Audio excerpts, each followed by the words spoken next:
Chancez, merci d'accueillir la caméra de manufacturing.fr.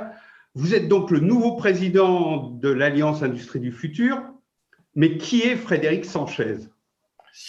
Alors écoutez, je suis un homme du Sud-Ouest qui suit une formation à Paris, qui a ensuite commencé ma carrière dans l'industrie. J'ai toujours été un fidèle de l'industrie, d'abord au Mexique, dans une formule VIE, mais qui s'appelait à l'époque VSNE, mais peu importe. Mexique pour Renault, puis Détroit pour Renault. Et puis ensuite, le hasard de la vie a fait que je me suis retrouvé tout jeune en culotte courte chez Fives. Fives, qui est une vieille dame de l'industrie française, qui est née il y a plus de 2 siècles. J'ai commencé comme cadre dans la direction financière, puis j'en suis devenu directeur financier, puis directeur général alors que j'avais pas tout à fait 36 ans. Et puis ensuite, l'industrie à l'époque était malmenée tout au long des années 90. Nous avions à l'époque un actionnaire de référence qui s'appelait Paribas, qui a voulu vendre.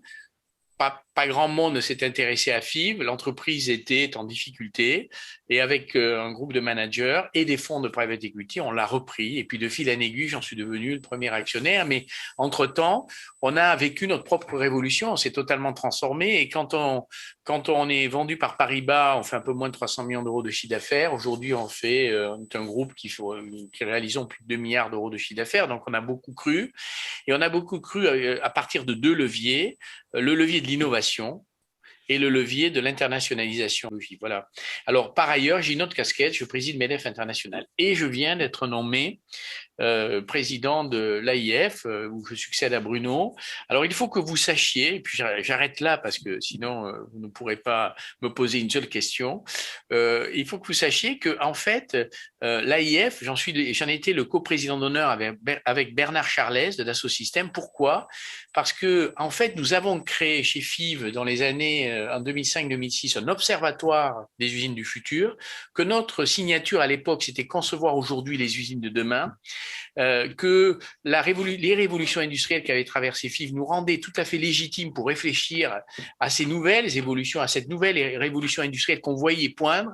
Et avec Charles, on avait lancé cette démarche qui ensuite est devenu ce qui allait devenir l'AIF grâce à Emmanuel Macron, secrétaire d'État à l'époque à l'industrie, au ministère de l'Industrie. Et Emmanuel Macron, lui, a tout à fait compris que c'était important et stratégique et qu'un pays ne pouvait pas prétendre être fort sur la place internationale s'il n'était pas fort industriellement, parce que l'industrie exporte, parce que l'industrie innove, et parce que l'industrie, finalement, offre des carrières à ses salariés extraordinaires, très riches. Et donc, une des objectifs que vous avez avec l'Alliance Industrie du Futur, c'est de mettre en avant justement les offreurs de solutions industrielles. Et j'ai entendu dire que le 9 avril se lançait une plateforme pour les offreurs de solutions français pour les mettre en avant, c'est ça? Tout à fait. L'objectif de cette filière, donc, 2 constats. On part d'un premier constat qui est qu'en France, cette filière n'est pas constituée en tant que telle. Vous avez des syndicats professionnels qui représentent des producteurs de robots, concepteurs et producteurs de robots, de machines spéciales pour telle ou telle industrie. Vous avez bien sûr la FIM qui représente l'industrie mécanique, le GIMELEC, l'industrie électrique, mais d'équipements électriques, mais en fait, vous n'avez pas de filière cohérente, organisée, allant de la fourniture de biens d'équipement et de machines et de solutions industrielles jusqu'au numérique et à l'offre numérique. Cela n'existe pas. Et c'est un paradoxe. Pourquoi? Parce que toutes les études montrent que cette filière, si on l'a constituée, elle représente un grand nombre d'entreprises, un peu plus de 30 000 entreprises, près de 500 000 salariés, une valeur ajoutée représentant 36 milliards.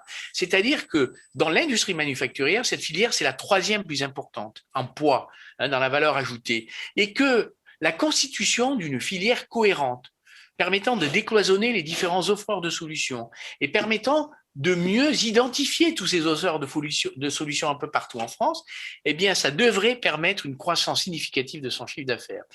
On a un déficit d'image de ces filières offreurs de solutions parce que nous ne sommes pas représentés. Et donc, l'objectif, c'est de permettre à ces offreurs de s'identifier et on va le faire à travers une plateforme sur laquelle ils vont pouvoir s'identifier et sur laquelle nous espérons très vite les filières verticales viendront déposer leurs demandes en investissement et chercheront à trouver dans le territoire français des offreurs de solutions français, encore une fois, qui vont de l'offre hard, je dirais du hard, la mécanique, l'électromécanique, l'électronique, jusqu'à l'offre digitale.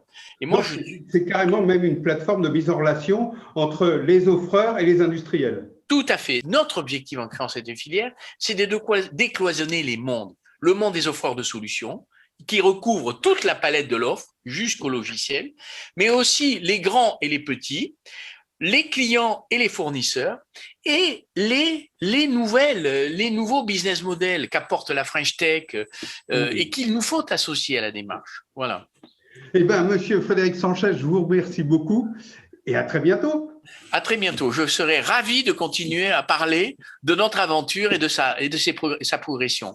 Merci. Et vivement la plateforme, que tout le monde vienne s'inscrire sur la plateforme à venir.